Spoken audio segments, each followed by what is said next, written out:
Hi friends, പുതിയൊരു വീഡിയോയിലേക്ക് എല്ലാവർക്കും സ്വാഗതം. ഇന്നലെ പറഞ്ഞ കഥയുടെ ബാക്കിയാണ് ഞാൻ പറയാൻ പോകുന്നത്. അതിനു മുമ്പ് എൻ്റെ ചാനൽ നിങ്ങൾ ഫസ്റ്റായിട്ട് കാണുകയാണെങ്കിൽ ഫസ്റ്റ് തന്നെ കയറി സബ്സ്ക്രൈബ് ചെയ്ത് ലൈക്ക് ചെയ്ത് സപ്പോർട്ട് ചെയ്ത് കാണാം. അപ്പോൾ ഇന്നലത്തെ ബാക്കി എന്താണെന്ന് നോക്കാം. ചന്ദ്രികയെ മഹേഷ് നിന്നിൽ നിന്നും എന്തോ പ്രതീക്ഷിക്കുന്നുണ്ട്, പക്ഷേ അത് എന്താണെന്ന് മനസ്സിലാകുന്നില്ല. ഇനിയൊരു പക്ഷേ അവൻ മലരിനെ വേണമെന്ന് തന്നെ പറഞ്ഞേക്കാം. നിന്നെ ഡിവോഴ്സ് ചെയ്താൽ അവന് പിന്നെ മലരിനെ എന്നേക്കുമായിട്ട് പിരിയേണ്ടി വരും. മലരിനെ നിന്നിൽ നിന്നും പിരിക്കാൻ വേണ്ടിയായിരിക്കും ഇങ്ങനെയുള്ള ഡ്രാമ അവൻ കളിക്കുന്നത്. എനിക്കും ആ സംശയമുണ്ട് സാർ, അവൻ മലരിന് വേണ്ടി ഇതൊക്കെ ചെയ്യുന്നത് എന്ന്. കാരണം മോളെ അയാൾക്ക് വലിയ ഇഷ്ടമാണ്. അവളെ വളർത്താൻ വേണ്ടി എന്നോട് പലതവണ ചോദിച്ചിട്ടുണ്ട്. ഞാനാ വേണ്ടെന്ന് പറഞ്ഞത്. അതുകൊണ്ട് തന്നെ ആയിരിക്കും അയാൾ എന്നോടിങ്ങനെ പെരുമാറുന്നത്. മലരിനെ അയാൾ എന്നിൽ നിന്നും പിരിക്കുമെന്ന് എനിക്ക് സംശയമുണ്ട്, പേടിയുണ്ട് സാർ. ഇതാ നോക്ക്, നിൻ്റെ അടുത്ത് നിന്നും ആർക്കും മലരിനെ പിരിക്കാൻ പറ്റില്ല, പോരെ. പിന്നെ സിദ്ധുവിൻ്റെ കൂട്ടുകാരൻ പറയാണ് ചന്ദ്രികയോട്, ചന്ദ്രികയെ, സിദ്ധാർത്ഥുള്ളപ്പോൾ നീ എന്തിനാ ഭയക്കുന്നത്? നീ ഒരു കാരണവശാലും ഭയക്കേണ്ട ആവശ്യമില്ല.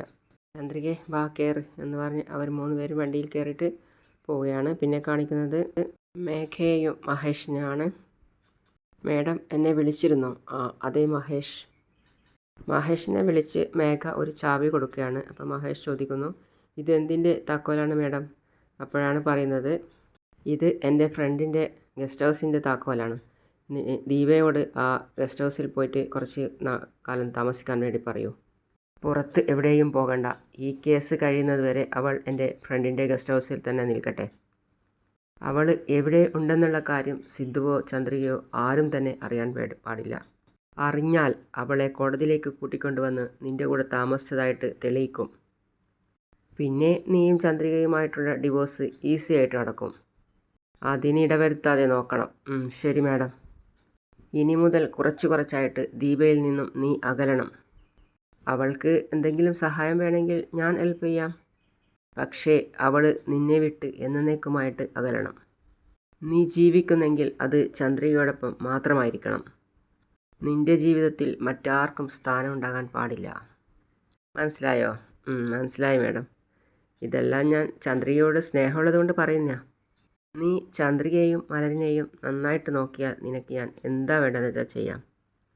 പിന്നെ മഹേഷ് മനസ്സിലോർക്കുകയാണ്, സ്നേഹം കൊണ്ട് കണ്ണ് കാണില്ല എന്ന് പറയുന്നത് കേട്ടിട്ടുണ്ട്. ഇപ്പം അത് നേരിൽ കാണാൻ പറ്റി. ചന്ദ്രികയോട് മേഘയ്ക്ക് എന്ത് സ്നേഹ. അപ്പോൾ മേഘ ചോദിക്കുകയാണ്, എന്താ മഹേഷ് ആലോചിക്കുന്നേ? അല്ല മാഡം, മാഡത്തിന് ചന്ദ്രികയെക്കുറിച്ചുള്ള സ്നേഹം കാണുമ്പോൾ എനിക്ക് ഒരുപാട് സന്തോഷം തോന്നുന്നു മാഡം. മാഡം ചന്ദ്രികയ്ക്ക് വേണ്ടി എന്തൊക്കെ ചെയ്യുന്നത്? അവളോട് മാഡത്തിന് ഇത്രയ്ക്ക് സ്നേഹം ഉണ്ടായിരുന്നോ? ഞങ്ങൾ ഒന്നിച്ച് ജീവിക്കണമെന്ന് മാഡം ഒരുപാട് ആഗ്രഹിക്കുന്നു. അത് ഉറപ്പായി നടക്കും മാഡം. മാഡം ആഗ്രഹിക്കുന്നത് പോലെ തന്നെ ഞാൻ ചന്ദ്രികയും മോളെയും നോക്കി നന്നായി ജീവിക്കും മാഡം. ഓക്കെ. ദീപയെ സേഫായിട്ട് ഗസ്റ്റ് ഹൗസിൽ ആക്കിയിട്ട് വാ. ശരി മാഡം. പോകാനിറങ്ങിയ മഹേഷിൻ്റെ കയ്യിൽ അവൾ കുറച്ച് പൈസ കൊടുത്തിട്ട് പറയാണ്, ഇത് വെച്ചോ, എന്തെങ്കിലും അത്യാവശ്യത്തിന് പൈസ വേണ്ടി വരും. ഓക്കെ മാഡം, വലിയ ഉപകാരം എന്ന് പറഞ്ഞ് അവൻ പൈസയും വാങ്ങിച്ചിട്ട് അവൻ പോയി. പിന്നെ കാണിക്കുന്നത് ചന്ദ്രികയാണ്. അപ്പോൾ അവിടെ സിദ്ധു വന്നിട്ട് പറയാണ്, ചന്ദ്രികയെ, നാളെ 10 മണിയാകുമ്പോഴേക്കും നീ ഒരുങ്ങി നിൽക്കണം. എന്താ സാർ? നാളെ രാവിലെ നമുക്ക് കോർട്ടിൽ പോകാനുള്ളതാണ്. ശരി സാർ. സാർ, ആ ദ്രോഹിയിൽ നിന്നും എനിക്ക് വിവാഹമോചനം കിട്ടുമോ സാർ? ഉറപ്പായും കിട്ടും ചന്ദ്രികയെ, താൻ ധൈര്യമായിട്ടിരിക്ക്.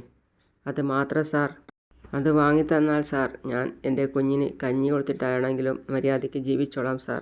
സന്തോഷത്തോടെ എൻ്റെ കുഞ്ഞിൻ്റെ കൂടെ സന്തോഷത്തോടെ കഴിയാം. മേഘ മഹേഷിൻ്റെ സ്വഭാവം ശരിക്കും മനസ്സിലാക്കാത്തത് കൊണ്ടാണ് അയാളും ഞാനും ഒരുമിക്കണം എന്ന് പറയുന്നത്. അവനെക്കുറിച്ച് മേഘ അറിഞ്ഞാൽ മേഘ തന്നെ അവനെ വീട്ടിൽ നിന്നും അടിച്ചിറക്കും. സിദ്ധു മനസ്സിൽ ഓർക്കുകയാണ്, ഞാൻ നിന്നെ സ്നേഹിക്കുന്നത് കൊണ്ടാണ് മേഘ മഹേഷിനെ ഇവിടെ കൊണ്ടുവന്നത്. നിന്നെ എന്നിൽ നിന്നും പിരിക്കുന്നതാണ് അവളുടെ ഒരേ ഒരു ലക്ഷ്യം. അപ്പോൾ ചന്ദ്രിക ചോദിക്കുകയാണ്, സാർ എന്താ സാർ ആലോചിക്കുന്നേ? ചന്ദ്രികയെ, നിനക്ക് ഇനിയും മേഘയെക്കുറിച്ച് മനസ്സിലായിട്ടില്ല. പതിയെ മനസ്സിലായിക്കോളും. അതും പറഞ്ഞ് സിദ്ധു അവിടെ നിന്നും പോയി. അപ്പോൾ ചന്ദ്രിക ഓർക്കുകയാണ്, എന്തുകൊണ്ടായിരിക്കും സിദ്ധു സാറിനോട് മേഘയ്ക്ക് ഇത്രയും ദേഷ്യം? അതും പറഞ്ഞ് അവൾ തിരിഞ്ഞു. വീണ്ടും സിദ്ധുവിനെ വിളിക്കുകയാണ്. സിദ്ധു സാർ, സാറിൻ്റെ ഡ്രസ്സൊക്കെ ഉണങ്ങിയിട്ടുണ്ട്, മടക്കി വെച്ചിട്ടുണ്ട്. ഇതും കൂടി കൊണ്ടുപോകാമോ? അവൻ്റെ മടക്കി വെച്ച ഡ്രസ്സൊക്കെ എടുത്ത് അവൻ്റെ കയ്യിൽ അവൾ കൊടുക്കുകയാണ്. അപ്പോൾ അവൻ കയ്യിൽ കൂടി പിടിക്കുകയാണ്. അപ്പോൾ അവൾ അതിൽ തന്നെ നോക്കുകയാണ്. അപ്പോൾ അതിനുശേഷം അവൻ ചിരിക്കുകയാണ്. അപ്പോൾ അവൾ ചോദിക്കുകയാണ്, എന്തിനാ സാർ ചിരിക്കുന്നേ? ഒന്നുമില്ല ചന്ദ്രികയെ, ശരിയെന്നാൽ എന്ന് പറഞ്ഞ് അവൻ അവിടെ നിന്ന് പോയി. പിന്നെ ചന്ദ്രിക കോർട്ടിലെത്തി. അവിടെ മഹേഷും മേഘയും വരികയാണ്. മേഘ വണ്ടി നിർത്തിയപ്പോൾ മഹേഷിനോട് പറയാണ്, മഹേഷ് ദേ നോക്ക്, അവിടെ ചന്ദ്രിക ഒറ്റയ്ക്ക് നിൽക്കുന്നു. അവളോട് ചെന്ന് സംസാരിക്ക്, ഞാൻ പുറകെ വരാം. ശരി മാഡം. ചന്ദ്രികയുടെ അടുത്ത് പോയിട്ട് മഹേഷ് പറയാണ്, എന്താ ചന്ദ്രിക ഒറ്റയ്ക്ക് നിൽക്കുന്നേ? നിൻ്റെ അടിമ സിദ്ധാർത്ഥ് വന്നില്ലേ? നിനക്കൊരാവശ്യം വന്നാൽ മുമ്പിൽ തന്നെ കാണുമല്ലോ. നീ എന്ത് ചെയ്തിട്ടാ അവനെ മയക്കിയിരിക്കുന്നത്? 6 അടിയുള്ളൊരു മനുഷ്യനെ ചുരുട്ടിക്കെട്ടി നിൻ്റെ സാരിത്തുമ്പിൽ കോർത്തു വെച്ചല്ലോ. നീ വലിയ മിടുക്കിയാ കേട്ടോ.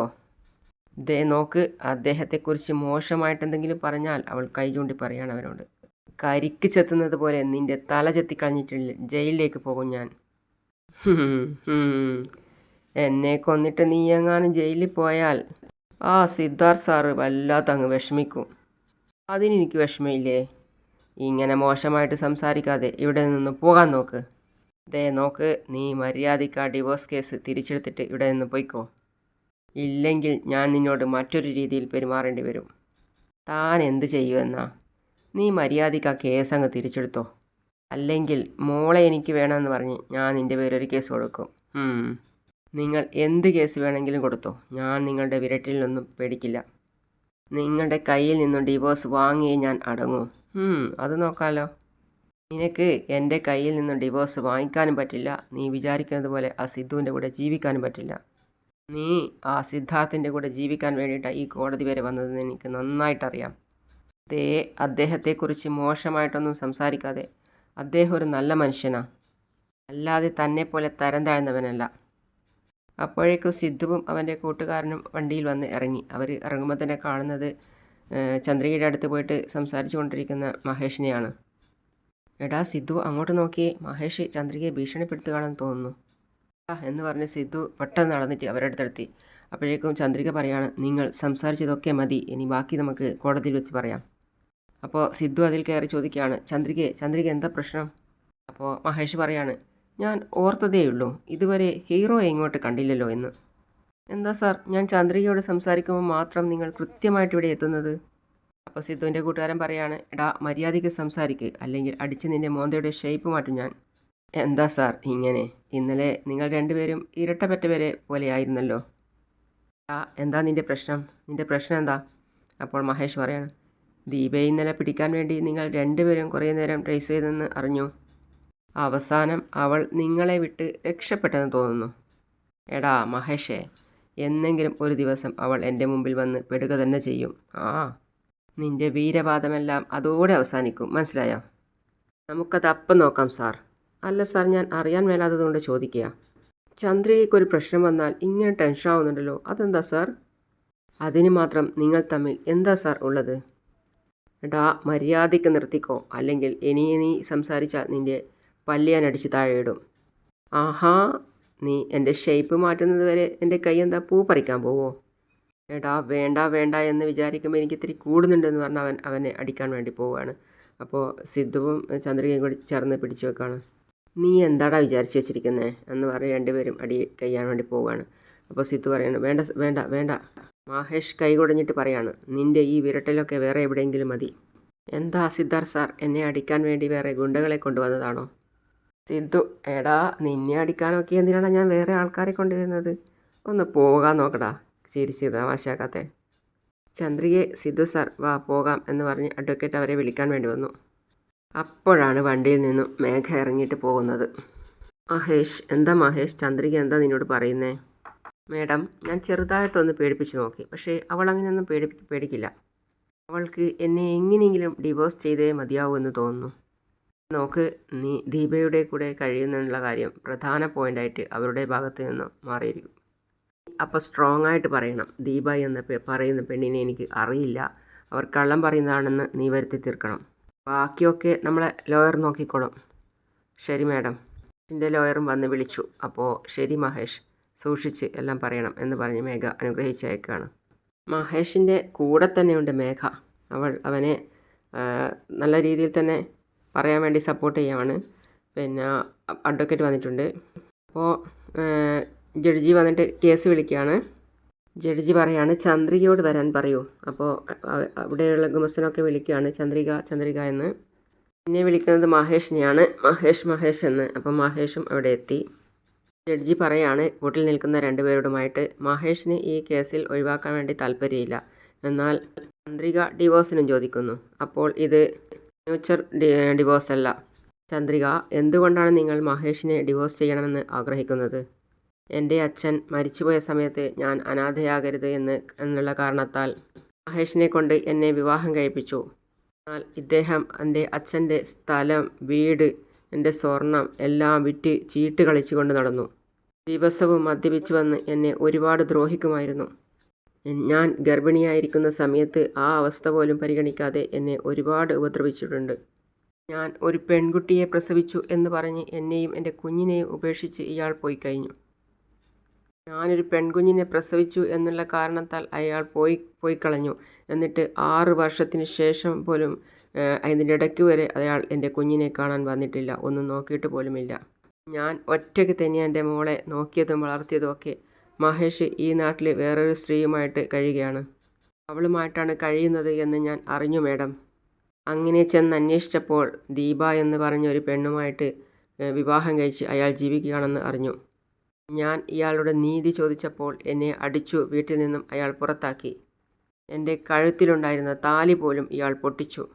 ഇങ്ങനെയുള്ളൊരു മൃഗത്തിൻ്റെ അടുത്ത് നിന്നും എനിക്കും എൻ്റെ കുഞ്ഞിനും മോചനം വേണം. ദയവ് ചെയ്ത് എനിക്ക് ഡിവോഴ്സ് തരണം. എന്താ മഹേഷ്, നിങ്ങളുടെ പേരിൽ ഇത്രയും കുറ്റം ആരോപിക്കപ്പെടുന്നല്ലോ, ഇതെല്ലാം സത്യമാണോ എന്ന് ജഡ്ജി ചോദിക്കുകയാണ് മഹേഷിനോട്. നിങ്ങളെന്തിനാണ് ഒരു പെണ്ണിനെ വിവാഹം കഴിച്ചിട്ട് അവളുടെ ജീവിതം കൂടി നശിപ്പിച്ചത്? പെൺകുട്ടി ജനിച്ചാൽ സ്വന്തം ഭാര്യയെ ഉപേക്ഷിച്ച് ഓടിപ്പോവോ? ആ കുഞ്ഞ് നിന്നോട് എന്തു തെറ്റ് ചെയ്തു?